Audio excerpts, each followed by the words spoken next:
नमस्कार और स्वागत है। आज हम एक ऐसे विषय पर बात करने वाले हैं जिसके नाम में ही आप कह सकती हैं एक बहुत बड़ा वादा छिपा है। सफला एकादशी, यानी वो एकादशी जो सफल बनाती है। बिल्कुल। और हमारा मकसद है इस जानकारी की तह तक जाना। हम ये समझेंगे कि साल 2025 के लिए इस एकादशी का असल मतलब क्या है, इसकी सही तारीख है और समय क्या है, और इससे जुड़े वो कौन से नियम हैं जो इसे इतना शक्तिशाली बनाते हैं। तो चलिए इस विषय की परतों को खोलते हैं। ये सिर्फ एक और व्रत की कहानी नहीं है। नहीं, बिल्कुल नहीं। स्रोत के हिसाब से ये दिन कर्मों के बंधन से मुक्ति और जीवन में सफलता पाने का एक अनूठा मौका है। ये विचार ही अपने आप में कितना बड़ा है कि एक दिन का अनुशासन और श्रद्धा जीवन की पूरी दिशा बदल सकती है। सही कहा। तो शुरू करते हैं इसके नाम से ही, सफला एकादशी। इसका असल मतलब क्या है? नाम तो बहुत सीधा लगता है, पर इसके पीछे की आध्यात्मिक गहराई क्या है? ये इतनी महत्वपूर्ण क्यों मानी जाती है? ये सवाल ही एक तरह से इसकी आत्मा तक ले जाता है। हमारे स्रोत के मुताबिक ये पौष महीने के कृष्ण पक्ष में आने वाली एकादशी है। और इससे सफला कहने के पीछे का कारण सिर्फ शाब्दिक नहीं है, बल्कि अनुभवात्मक है। मान्यता ये है कि जो भी इस दिन पूरी श्रद्धा और सही विधि से भगवान श्री हरि विष्णु की आराधना करता है, उनके मंत्रों का जाप करता है, भजन कीर्तन में डूब जाता है और हाँ, रात में जागरण करता है, तो उसके जीवन की बाधाएं दूर होती हैं और उसे सफलता मिलती है। एक मिनट, यहाँ स्रोत में एक बहुत बड़ा दावा किया गया है जी, कि ये व्रत हर तरह के पाप नष्ट कर देता है। ये सुनने में बहुत शक्तिशाली लगता है। क्या इसका कोई और गहरा मतलब है? हम यहाँ किस तरह के पापों की बात कर रहे हैं? बिल्कुल, ये एक बहुत महत्वपूर्ण बिंदु है। स्रोत इसे 3 स्तरों पर समझाता है: कायिक, वाचिक और मानसिक पाप। अच्छा। कायिक यानी हमारे शरीर या हमारे कर्मों से हुई गलतियां, वाचिक यानी हमारी वाणी, हमारे शब्दों से किसी को पहुंचाया वो दुख, और मानसिक जो सबसे सूक्ष्म है, हमारे मन में आने वाले बुरे या नकारात्मक विचार, जैसे ईर्ष्या या क्रोध। समझे। तो सफला एकादशी की साधना इन तीनों ही स्तरों पर एक तरह की आंतरिक शुद्धि या कह लीजिए डिटॉक्स का काम करती है। मतलब ये सिर्फ बाहरी क्रिया नहीं है, बल्कि मन और वचन की भी शुद्धि है। बिल्कुल। और जब ये शुद्धि होती है तो इसके लाभ क्या होते हैं? क्योंकि सफलता शब्द का अर्थ हर किसी के लिए अलग हो सकता है। आपने सही पकड़ा। स्रोत यहाँ सफलता के 2 आयामों की बात करता है। 2 आयाम? हाँ। पहला है भौतिक या लौकिक सफलता, यानी भगवान विष्णु की कृपा से जीवन में सुख सुविधाओं की प्राप्ति, रुके हुए कामों का बनना, करियर में तरक्की। और दूसरा लाभ इससे कहीं ज्यादा गहरा है, वो है पारलौकिक सफलता। पारलौकिक? जी, यानी मृत्यु के बाद वैकुंठ लोक की प्राप्ति और जन्म मरण के चक्र से मुक्ति, जिसे हम मोक्ष कहते हैं। तो ये एक ऐसा व्रत है जो इस जीवन को भी संवारता है और इसके बाद के मार्ग को भी। यहाँ एक सवाल मेरे मन में आ रहा है। पूछिए। मान लीजिए कोई व्यक्ति स्वास्थ्य कारणों से या किसी और मजबूरी की वजह से व्रत नहीं रख पाता, जी। तो क्या वो इस दिन के आध्यात्मिक लाभ से पूरी तरह चूक जाता है? क्या उनके लिए कोई रास्ता है? ये एक बहुत ही व्यावहारिक प्रश्न है और अच्छी बात यह है कि स्रोत इसका भी समाधान देता है। अच्छा। अगर व्रत रखना संभव न हो तो भी इस दिन का लाभ उठाया जा सकता है। सबसे जरूरी है उस दिन की पवित्रता को बनाए रखना और विधि विधान से भगवान विष्णु की पूजा करना। और इससे भी बढ़कर तामसिक आचार विचार और व्यवहार का त्याग करना। तामसिक व्यवहार? जी। इसे थोड़ा और सरल शब्दों में समझाएंगे? जरूर। तामसिक का मतलब है वो हर चीज जो हमारे अंदर जड़ता, आलस, क्रोध या नकारात्मकता लाए। जैसे बहुत भारी तला हुआ या बासी भोजन, किसी के बारे में बुरा सोचना, गुस्सा करना या झूठ बोलना।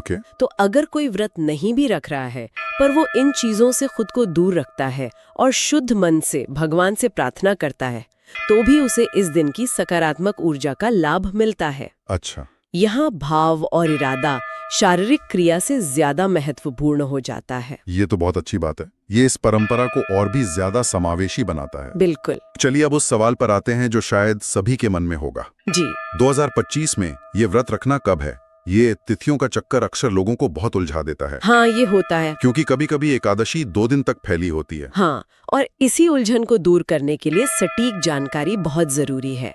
स्रोत के अनुसार 2025 में एकादशी तिथि शुरू हो रही है 14 दिसंबर रविवार को शाम 6:50 पर रविवार को शाम में। जी, और ये तिथि समाप्त होगी अगले दिन यानी 15 दिसंबर सोमवार को रात 9:21 पर। तो तिथि तो 2 कैलेंडर दिनों पर पड़ रही है, 14 और 15 दिसंबर। सही। ऐसे में व्रत किस दिन रखा जाएगा, इसका क्या नियम है? यहाँ पर शास्त्रों का नियम बहुत स्पष्ट है। एकादशी का व्रत हमेशा सूर्योदय व्यापिनी तिथि में रखा जाता है। सूर्योदय व्यापिनी, इसका मतलब? इसका सरल सा मतलब है कि जिस दिन सूर्योदय के समय एकादशी तिथि मौजूद हो, व्रत उसी दिन का मान्य होता है। अच्छा। 14 दिसंबर को जब सूर्योदय होगा तब दशमी तिथि होगी। लेकिन 15 दिसंबर को जब सूर्योदय होगा तब एकादशी तिथि चल रही होगी। तो फिर? इसलिए सारी उलझन को दूर करते हुए सफला एकादशी का व्रत 15 दिसंबर 2025 सोमवार को ही रखा जाएगा। तो तारीख तो पक्की हो गई 15 दिसंबर। लेकिन मुझे लगता है कि इस जैसे दिन में सिर्फ सही तारीख पकड़ लेना ही काफी नहीं होगा। उस दिन की ऊर्जा का पूरा फायदा उठाने के लिए क्या स्रोत समय के बारे में भी कुछ खास बताता है? बिल्कुल। क्या दिन के कुछ घंटे दूसरों से ज्यादा शक्तिशाली होते हैं? हाँ बिल्कुल। स्रोत हमें उस दिन का एक तरह का आध्यात्मिक रोड मैप देता है। ये बताता है कि दिन के कुछ हिस्से ऊर्जा के हॉटस्पॉट जैसे होते हैं, जिनका हमें पूरा लाभ उठाना चाहिए। अच्छा, हॉटस्पॉट। जी, सबसे पहले है ब्रह्म मुहूर्त, जो सुबह 5 बजे से 6 बजे तक है। यह समय ध्यान और पूजा के लिए सबसे उत्तम है। जब दुनिया सो रही होती है और मन सबसे शांत और ग्रहणशील होता है। और इसके अलावा एक और बहुत शक्तिशाली समय है अमृतकाल। अमृतकाल, जो सुबह 4:09 से 5:57 तक है। जैसा कि नाम से ही पता चलता है, इस समय में की गई पूजा या मंत्र जप का फल अमृत के समान, यानी जन्मों जन्मों तक साथ रहने वाला माना जाता है। और फिर दिन के बीच में आता है अभिजीत मुहूर्त, दोपहर 12 बजे से 12:43 तक। यह दिन का शिखर होता है, एक तरह का कॉस्मिक ग्रीन सिग्नल। जब कोई भी शुभ कार्य शुरू करने से उसमें सफलता की संभावना बढ़ जाती है। तो ये तो हो गए एनर्जी हॉटस्पॉट्स। क्या दिन में कोई ऐसा स्पीड बम्प भी है जिससे बचने की सलाह दी गई हो? हाँ, स्रोत इस बारे में भी सावधान करता है। 15 दिसंबर को राहु काल का समय सुबह 8:24 से 9:41 तक रहेगा। सुबह 8:24 से? जी, इस 1-1.5 घंटे की अवधि में कोई भी नया या महत्वपूर्ण शुभ कार्य शुरू करने से बचने की सलाह दी जाती है। तो योजना ये होनी चाहिए कि अपनी मुख्य पूजा इन शुभ मुहूर्तों में की जाए और राहु काल को टाला जाए। बिल्कुल सही। ये बहुत उपयोगी जानकारी है। तो हमने समझ लिया कि व्रत क्यों रखना है और कब रखना है, साथ ही दिन के कौन से पहर सबसे शुभ है। अब आते हैं प्रक्रिया के अंतिम चरण पर, व्रत खोलना यानी पारण। व्रत रखना जितना महत्वपूर्ण है, उसे सही तरीके से खोलना भी उतना ही जरूरी है ना? निश्चित रूप से। व्रत का पूरा फल तभी मिलता है जब उसका पारण सही समय और सही विधि से हो। नियम यह है कि पारण हमेशा द्वादशी तिथि में यानी एकादशी के अगले दिन किया जाता है। अगले दिन? तो अगर हम पूरी प्रक्रिया को देखें तो ये 3 दिन की होती है। 3 दिन? हाँ। 14 दिसंबर रविवार को दशमी के नियमों का पालन होगा, जिसमें सूर्यास्त से पहले सात्विक भोजन करना होता है।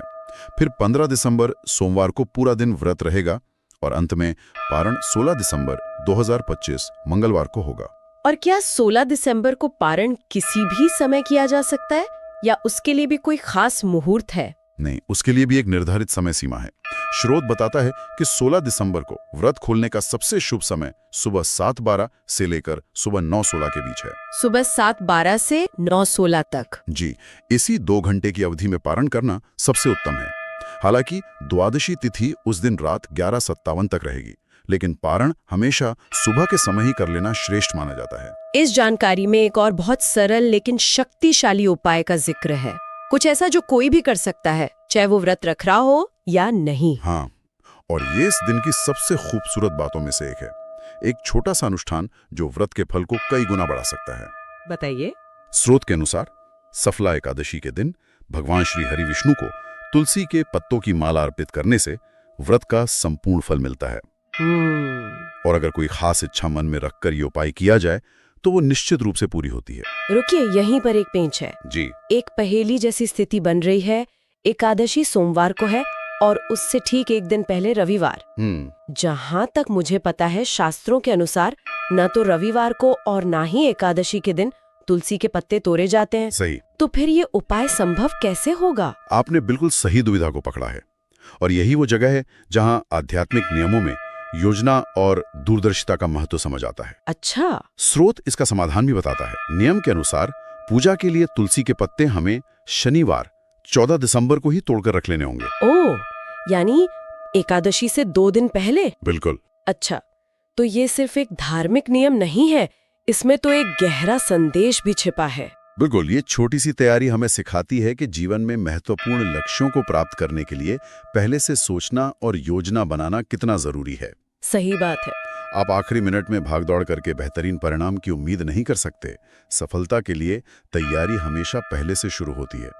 ये नियम इसी जीवन सिद्धांत का प्रतीक है। तो जब हम इन सभी विवरणों को एक साथ देखते हैं, सही तारीख, दिन के शुभ मुहूर्त, व्रत के नियम, पारण का समय और तुलसी के उपाय के पीछे छिपा ये गहरा सबक, तो ये सिर्फ एक धार्मिक अनुष्ठान नहीं लगता, ये जीवन में सफलता पाने के लिए एक आध्यात्मिक ब्लूप्रिंट जैसा लगता है। आपने इसे बहुत खूबसूरती से सारांशित किया है।